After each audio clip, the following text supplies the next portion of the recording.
Magandang hapon, Malacañang Press Corps, and welcome to our press briefing today, February 21st, 2023. It's been a while since our last briefing, and I trust that you've been getting all the updates from about the programs and activities of President Ferdinand R. Marcos Jr. and the Cabinet through the Presidential Communications Office.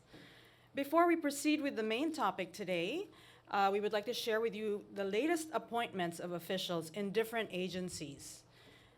From the Office of the President, Isidro Purisima, Acting Presidential Advisor on Peace, Reconciliation, and Unity. Wilben M. Mayor, Presidential Assistant 1, Office of the Presidential Advisor on Peace, Reconciliation, and Unity. And Valerie Joy Brion, Executive Director 5, Commission on Filipinos Overseas. At the Department of Agriculture, Gabriel L. Lagamayo, Acting Administrator and Member of the Dairy Industry Board, National Dairy Authority. Domingo Bartolome Gonzaga, Director 2, National Meat Inspection Service. Julieta Opulencia, Deputy Executive Director 3, Philippine Council for Agriculture and Fisheries. And at the Department of Environment and Natural Resources, Senando A. Santiago, Acting General Manager and Chief Executive Officer and Member, Board of Directors, Laguna Lake Development Authority.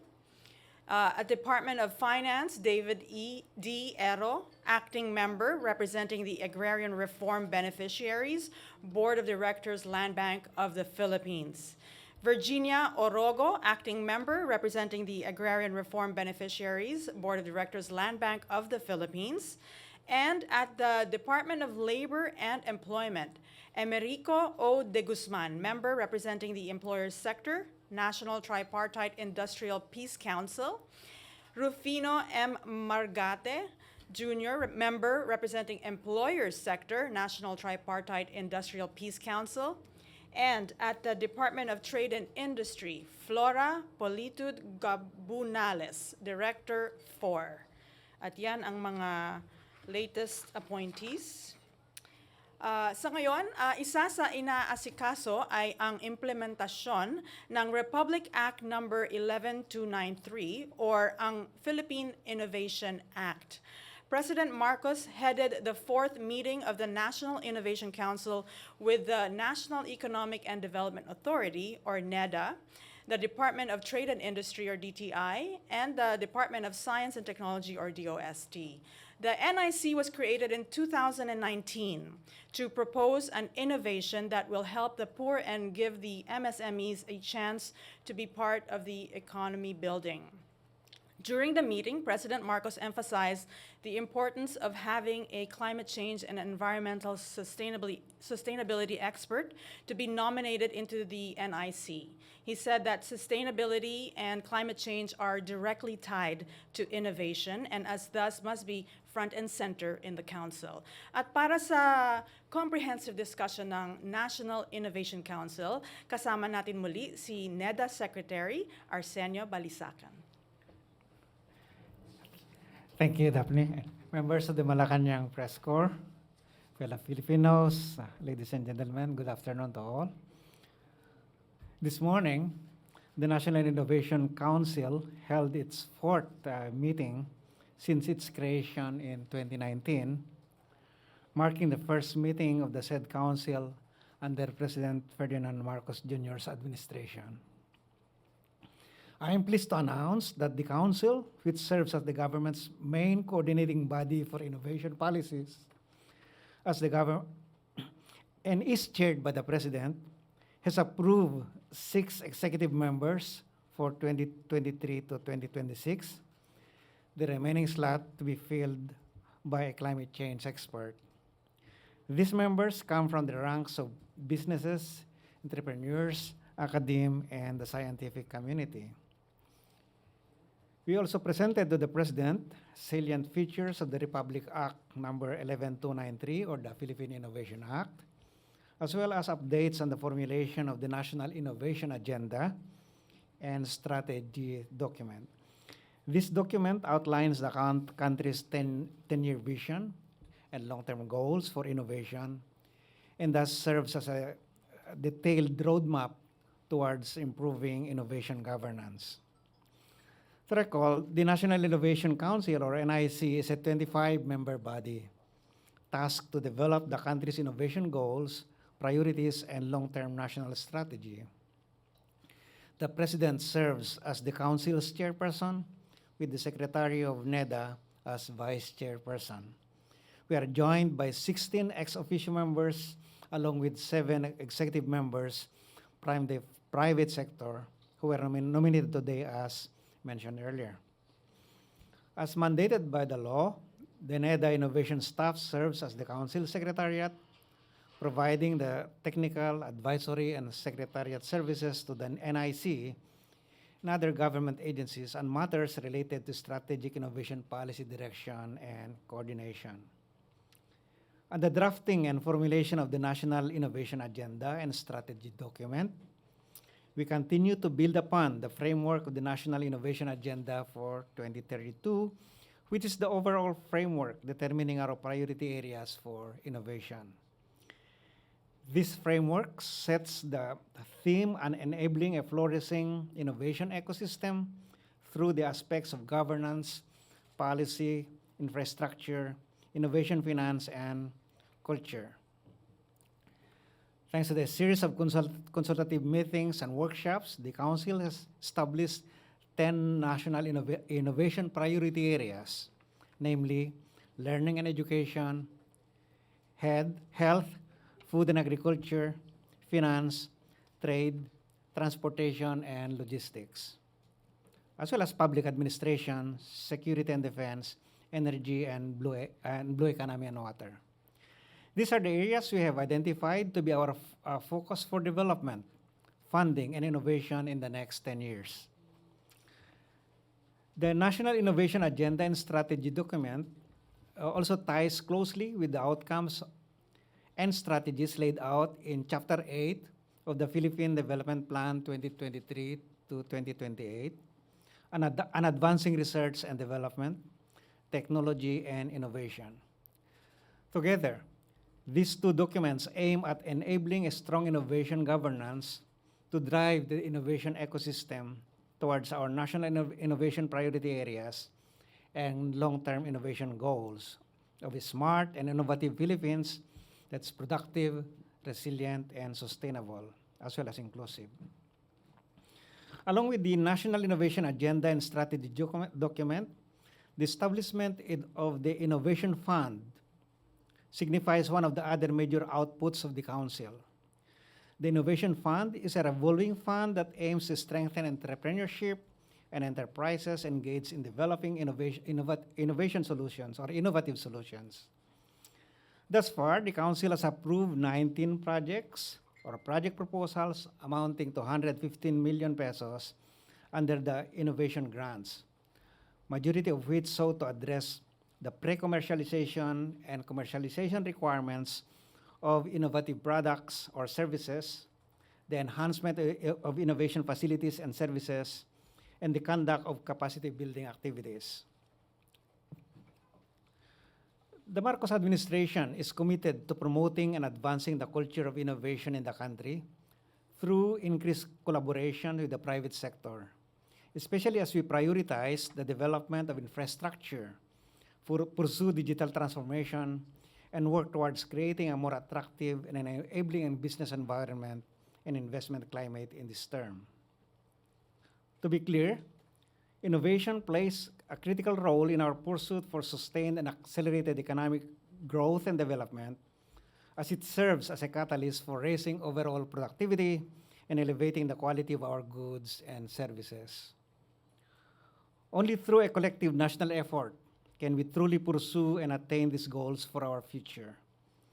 The Marcos administration reaffirms its commitment and determination to turn these visions and plans into a reality and build a strong economic foundation for the future generations of Filipinos. What we desire is to not only improve the way we do things today, but also to make us better prepared for whatever outcomes the future may bring. Thank you, and have a pleasant day to all. Thank you, Secretary Balisacan. Are there any questions from the floor for Secretary Balisacan?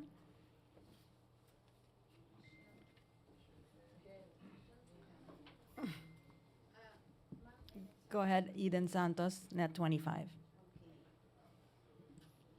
Another issue lang po, SEC, regarding po dun sa sinasabing umarangkada na po yung Senado sa debate po ng RCEP at syempre yung Congress po suportado ito, ilan sa concerns na binabanggit po ng mga ilang senador yung papaano magiging yung epekto ng RCEP sakaling hindi ito ma-ratifikahan sa Kongreso at ano po ba yung talagang magiging pakinabang ng Pilipinas dito po sa RCEP sakaling ma-ratified po ito. Thank you. Napakalaki ang pakinabang ng bansa natin, ang ekonomiya natin sa RCEP. As you know, we are the only country now in our region, Southeast Asia, that has not ratified RCEP. And at the same time, we know that yung paglaki ng investment ay yung nakakapag-improve ng job opportunities natin, lalo na yung mga magagandang quality of jobs. Without those investments, we can't expect to have a much more improved investment or employment opportunities, no? So kinakailangan natin ng investment. At siyempre, kung yung mga investors, lalo ng mga foreign investors, kung naghahanap sila ng kung saan papunta sila sa mga countries na malinaw na ang rules, na particularly yung mga trade facilitation, sa mga policies nila sa investment, respetado, na yun ay hindi binabago at any time, no? So by being a member, we are saying to the world that we are ready for business. We are welcome here. We play the rules of the game and your investment is safe with us. So ganun 'yon. And at the same, yung mga concern naman na ma-disadvantage yung some sectors natin na agrikultura, hindi totoo 'yon dahil doon sa mismo sa agreement nagawa na yung mga agrikultura natin ay well protected. Ayan. At saka yung gagawin naman natin ang pagproprotect sa agriculture, sa pagpapalago ng agriculture with or without RCEP, no? So I think for us it's a game changer, no? Kaya ang NEDA, we are pushing for this hard kasi it's so crucial in our effort to get our economy becoming an important part of this otherwise dynamic economy in our dynamic region, no, in this part of the world.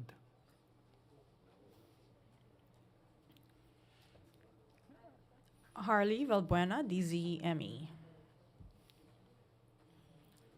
Hi, good afternoon, Ms. Daphne and Secretary Balisacan. Sir, my question, there was an announcement from Senate President Zubiri that they will raise the inflationary assistance for the Senate employees to 50,000 pesos. It has gone viral po and a lot of people are reacting about it. So, on your part, sir, will there be a similar move for the employees of the executive department? And are we also considering giving inflationary aid to the public or at least to the poor ones? Ang approach namin dyan is siyempre lahat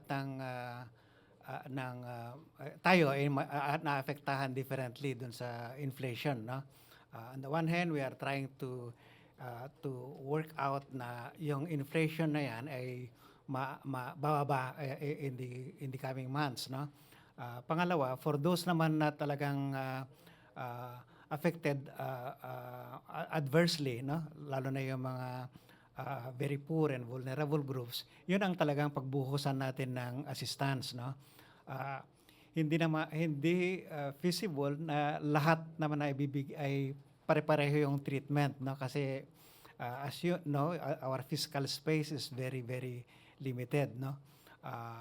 And so, from yung approach natin, make sure that we are able to address yung kung saan nanggagaling yung inflation na yan, at yun ang ina-address natin ngayon. Yung inflation na yan, alam natin, nanggagaling sa mga forces na nangyari, like halimbawa mga typhoons that destroyed our crops. Merong nangyari na alam natin na our kulang ng supply pero hindi tayo nag-import or late na yung pagdating ng import to supplement yung local production. Yun, pwede naman nating ma-address, no? We are not helpless there. I mean, and then we are doing our best to address those production issues and lalo na sa supply chain. Now, doon sa mga vulnerable talaga tayo nakafocus ngayon, kaya nga dinadalihan namin yung mga issues constraining yung digitalization natin kasi yun ang makakatulong sa ensure na yung mga limited assistance natin ay makakarating talaga sa mga dapat matulungan.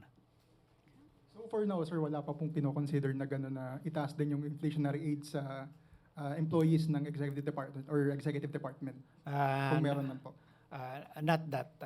Of course, there are talks about another round of yung SSL, but that is still premature. And so far as I know, there's not part of the discussion now itong parang general assistance as that provided by the Senate. So, Secretary, are you saying... ito po. Secretary, are you saying na yun ay sa Senado lang po? Paano yung yung mga empleyado sa Kongreso, sa Kamara, na bakit sa Senate merong 50K na inflationary benefits? Sa kanila naman yun. Sana all daw. Sa kanila yun. Siyempre, as you know, Congress is an independent body, no? And they have their own, they can decide on their own spending, and yeah. So I can't speak for or against them. No? Okay, thank you. Alvin Baltasar, PBS. Secretary, magandang hapon po. Afternoon. Secretary, doon sa binanggit nyo kanina na Innovation Council, meron na po ba kayong napili kung sino yung bubuo dito? Well, gaya ng sabi ko kanina, 16 of those members are ex officio, no? These are and the head of that is the president himself, no? And he's the chairman. The NEDA secretary is the vice chairman, and there are other secretaries, no? From the various departments. And then the law provides for the inclusion of 7 executive members, and yun yung na-decide namin kahapon based on the recommendation of the Executive Technical Board. Napili yung 6 na additional members, and those yung 6 na yan come from the private sector, no? From the business, MSMEs, academe, and scientific community. Para lang makaabot sa pangkaraniwang tao yung Innovation Council na ito, sir. Ano po bang mapapanginabangan ng ordinaryong Pilipino tungkol dito? Alam nyo, yung napaka-importante yung innovation kasi alam nyo, these are the new processes, new policies, new products, new services that come into the market, no? Iyon ang gagaling sa mga sa sciences, research, entrepreneurs.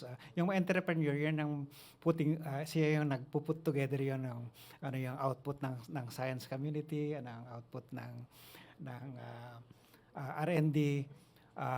At ang Innovation Council, ang gustong mangyari dito is makapagbuo tayo ng what we call innovation ecosystem na that will encourage and promote innovation as a culture, as part of our economic culture, no? Kasi if you look at the history of economic nations, ang talagang pinaka enduring na source ng productivity growth, ng growth ng ekonomiya nila, ng ekonomiya is yung improvements in processes, in products, in services. Yun ay lahat manggagalingan sa innovation. Ang challenge natin as a country is we have not paid much attention to innovation. And yet, if you look at, just look at Korea, for example. That is a country that's so high in innovation that even their culture has become a global phenomenon, di ba? So, yun ang gusto nating mangyari, na meron tayong ecosystem that encourages, that promotes, that even triggers, yeah, by funding them, helping them locate for their funds, for their access to credit, para yung mga bright ideas nila, good ideas nila can be supported, no? Secretary, sorry pa, wala lang po. Ano po ba ang ranking ng Pilipinas kung pag-uusapan ay innovation?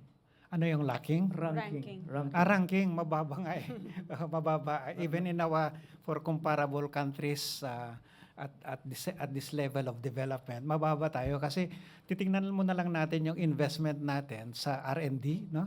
As a proportion of our GDP. Talagang nasa bottom, almost at the bottom of our when you see our, what our neighbors are doing. So I think it's high time. It's really high time that we develop this ecosystem. And in fact, yung Philippine Development Plan that we just launched, yung 2023-2028 PDP, is anchored on that na yung innovation ecosystem, na yun yung magpapalago sa ekonomiya, at yung paglago na yan will be sustainable. Yan ang gusto natin, na yung paglago, sustainable, at saka inclusive. Everybody benefits, nobody is left behind. Sec Balisacan, I just also want to add to what you said, kasi kanina napag-usapan ninyo, itong innovation, yung pag-iimbento ng mga bagong teknolohiya, kasama na rin dito ang agri, yung mga tech, things that nakikita naman natin sa the past few years, ang daming bagong innovation. So ang tutulong ng NIC ay ang re-register ng mga intellectual property at kung ano-ano mga support necessary, lalo na sa mga small and medium-sized enterprises. So napakaganda ng mga plano ng NIC. Yung mga platforms that you use for marketing, yung mga Lazada, mga ganong platforms those are innovations. Those are the kind of things that we want to promote and to develop, no? Okay, any questions? Okay, we have Michelle Guillang of Daily Tribune. Good afternoon po, Secretary afternoon. Balisacan. My question po is about RCEP. Should the RCEP be ratified? There had been concerns that there will be an influx of agricultural imports in the country. Also, there have been concerns that the lives or the livelihood of our millions farmers and fisher folks will be at stake should the RCEP be ratified. What do you think about these concerns po? It must be ratified. It must be ratified. A lot of the future of this country, of our country, depends so much on our ability to attract investors, particularly foreign capital, because it's not enough. The domestic capital is not enough. Now, with regards to the potential or the allegation that the agricultural sector could be hurt, there's no truth to that, as I said earlier, because whether or not there is RCEP, we need to invest in agriculture. We need, kinakailangan natin ma-address yung mga concerns. Yung mga problema ngayon ng agriculture has nothing to do with RCEP. These are the problems were outcome of past neglects of the sector, no? Hindi natin inalagaan yung sector for so many decades. So yung very low productivity of agriculture has nothing to do with RCEP. In fact, my view is that by adopting RCEP, we are ratifying RCEP, will be even more forced to pay attention to agriculture, because only then can you fully maximize the benefits that RCEP can give to us. Again, I want to emphasize that we are not the only country asking or inviting others to come and invest into their country. Our neighbors, Indonesia, Vietnam, Thailand, they are all aggressively looking for the same investors, you know. And if you don't shape up, keep our investment climate, keep our rules of the game clearer, so that they are attracted to come in, then they will simply go to these other countries and will be left out. And I, as an economist, without those massive investments, you can't expect to generate high-quality jobs. That's plain and simple. We need a lot of investment. There's only so much that you can generate internally. As I said, we have incurred so much debt during the pandemic. We have very little fiscal space. The only way we can grow and maintain our growth at the rate we have experienced last year is to get investments, players that can build infrastructure for us, build plants and equipments for us, so that jobs can be created. Okay, thank you. Follow-up question lang po. Do you think with the ratification of RCEP, we will be able to tame the inflation rate? The inflation is short-term thing. The RCEP is it's a longer term. You know, it's a when we say that we join RCEP, it does not mean that tomorrow we'll benefit already, or even next year you'll already get a full benefit. Hindi ganun, no? Yeah, realistically, when investors look at a country, they look at it, and say, observe it for a couple of months, perhaps even years, and if they feel that they are safe with you, they come in. And even if they come in, for example, you want to invest a factory, a Nike factory, for example, it takes months before, even years, before that intention to invest to actual production. No? So hindi ganon. By that time, baka wala na yung inflation problem. Yung inflation is a current problem that may be 1 month, 2 months, 3 months. If we are lucky and are able to address our issues quickly, we should be able to see that inflation coming down by the mid of this year. Thank you. We have Alan Francisco of PTV4. Hi, Ms. Daphne. Hi, sir. Magandang hapon po, sir. Hi. Yeah. Sir, I understand that you already mentioned some efforts or the efforts of the government in helping our kababayans amidst this inflation, etc.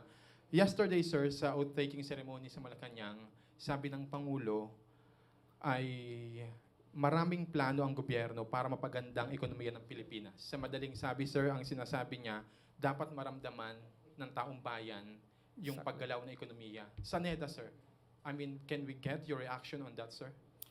Tama si Presidente. In fact, yung inapproval niyang Philippine Development 23-2028 outlines doon yung kung ano yung dapat nating gawin para mapalago yung ekonomiya natin, para we can create a lot of jobs. Kasi ang emphasis natin dito sa bagong plano ni Presidente it's not just creating jobs. Madali yung mag-create ng jobs but yung quality jobs, yun ang more challenging kasi doon kinakailangan mo ng better trained manpower, kinakailangan mag-invest in health, in education, kinakailangan mo mag-attract ng gaya ng sabi ko earlier ng maraming investors para you get the high quality jobs that I am referring to.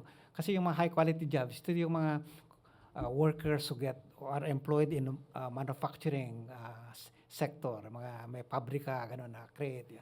Compared sa mga nagtitinda ng sigarilyo sa kalsada or depend lang sa isang sari-sari store very low quality jobs. Employed ka, kung sa Philippine Statistics, PSA data lang ang tinitingnan mo, employed ka doon, no? Pero that's not the kind of quality jobs that we want. We want jobs that are enable us to make us earn a decent wages, no? So that you can send your kids to schools, you can give them with adequate nutrition, you can house them, you can, yung mga ganon. Of course, that is something that we cannot achieve overnight. Nga. Kaya ito yung programa ni Presidente, 6 years yon. And even that, we are in the ambition natin 2040, we are assuming that the next president naman itutuloy niya yon para ma-achieve natin yung vision na by 2040 naman parang Korea na tayo when they started become a prosperous country. Last question from Ivan Mayrina, GMA7. Secretary, follow-up ko lang po yung nabanggitin nyo. Middle of this year, naasahan nating bababa na yung inflation. As of January, sir, nasa 14-year high pa rin tayo, 8.7. Does that mean that the public cannot yet expect a reprieve from rising prices in the very short term, like in this month or next month? Yeah, we are hoping that we see a plateau already of that inflation, and next month we'll release we'll see the new data na the inflation. But it's our hope that kasi January, February, March, that's a good harvest season for our farmers, and and we did not have any major typhoons during the last few months. So we are expecting better data there. But there are always surprises, and it surprised me, when I saw that number in January. Okay. Thank you so much, Malacañang Press Corps, and thank you, Secretary Arsenio Balisacan. Have a good afternoon, everyone. Thank you, everyone. Pursuant to the Alien Registration Act of 1950, all registered foreign nationals, except temporary visitor visa holders or tourist visa holders, are required to report in person to the Bureau of Immigration within the first 60 days of every calendar year. Please visit immigration.gov.ph for more details.